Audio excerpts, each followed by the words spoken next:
y lo vamos a hacer en los próximos minutos también con la ayuda de Javier Ferri. Él es profesor de análisis económico de la Universidad de Valencia e investigador de CBA. Javier, ¿qué tal? Muy buenas tardes. Hola, buenas tardes, ¿qué tal? ¿Tú qué opinas de todo este debate? ¿Ves viable una semana de 4 días, de 32 horas en España? Bueno, la pregunta directa, mi respuesta sería que en estos momentos no lo veo viable. Si tenemos en cuenta que lo que se propone es un experimento piloto, pues entonces estaría más a favor, claro. He estado escuchando antes las intervenciones de los dos compañeros anteriores, tanto de Matilde como de Javier, y estoy de acuerdo con ellos que un experimento piloto siempre es bienvenido, ¿no? Se trata de hacer, en definitiva, una evaluación. Hay que diseñarla bien, hay que diseñar muy bien ese experimento, hay que ver a qué sectores se aplica, en qué empresas se aplica, a qué tipo de trabajadores. Y siempre el riesgo de estos experimentos es que, bueno, los agentes involucrados en el mismo, tanto trabajadores como empresas, son conscientes de estar participando en el experimento y no siempre es lo mismo que la vida real.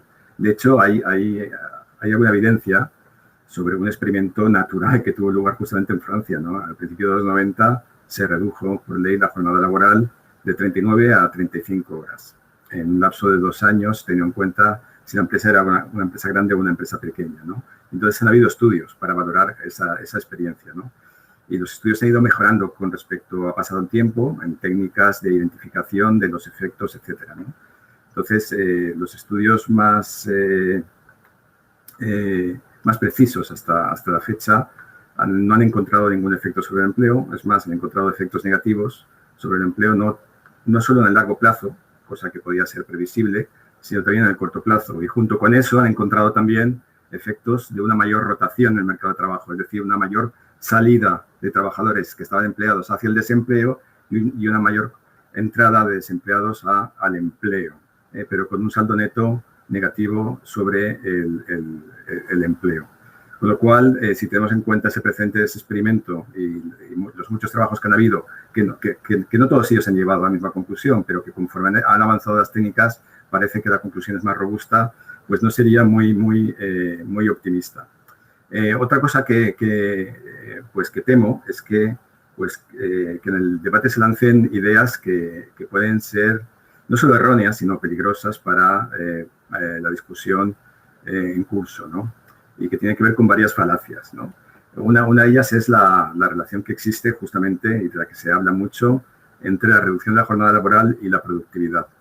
Se está presentando el hecho como que una reducción de la jornada laboral pues lleva a aumentos de la productividad. Realmente esto no es así. La relación es la contraria. Es justamente el aumento en la productividad el que lleva a la reducción de las horas de trabajo. Si nos fijamos en términos históricos, hemos visto en los últimos 80 años una tendencia claramente negativa en las horas anuales trabajadas en todas las economías. Y eso tiene que ver justamente con el progreso técnico. Otro ejemplo es que si nos fijamos justamente y hacemos una comparación entre países, pues un país como España, la jornada, el número de horas trabajadas en España es más alto que en muchas otras economías que son más productivas que España. Y termino con otro ejemplo de por qué es peligroso ligar este argumento justamente al contrario de lo que de la relación causa-efecto implica entre productividad y reducción de horas, ¿no? Es que, por ejemplo, España es un país donde en las recesiones la productividad ha aumentado y en las expansiones, cuando la economía ha ido bien, la productividad ha subido, ¿de acuerdo? Uno podría entonces llegar a la falsa conclusión de que aumentar la productividad es malo porque coincide con recesiones y reducir la productividad es bueno porque coincide con expansiones. Un poco ese es el mensaje que se está lanzando. No es así, es justo lo contrario. En España la productividad baja, la productividad sube en las recesiones justamente porque los trabajadores menos productivos pues salen del mercado de trabajo. Quiero decir que hay muchas más razones y hay que tener cuidado con eso.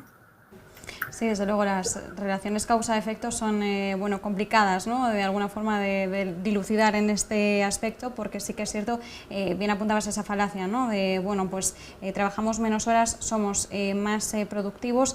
Sí que es cierto que da la sensación, quizás por el contexto en el que nos estamos moviendo, que parece que también de alguna forma esta reducción de la jornada semanal se plantea casi como una contrapartida, la situación que estamos viviendo ahora, en el que bueno, pues hemos tenido quizás que tirar más de herramientas tecnológicas.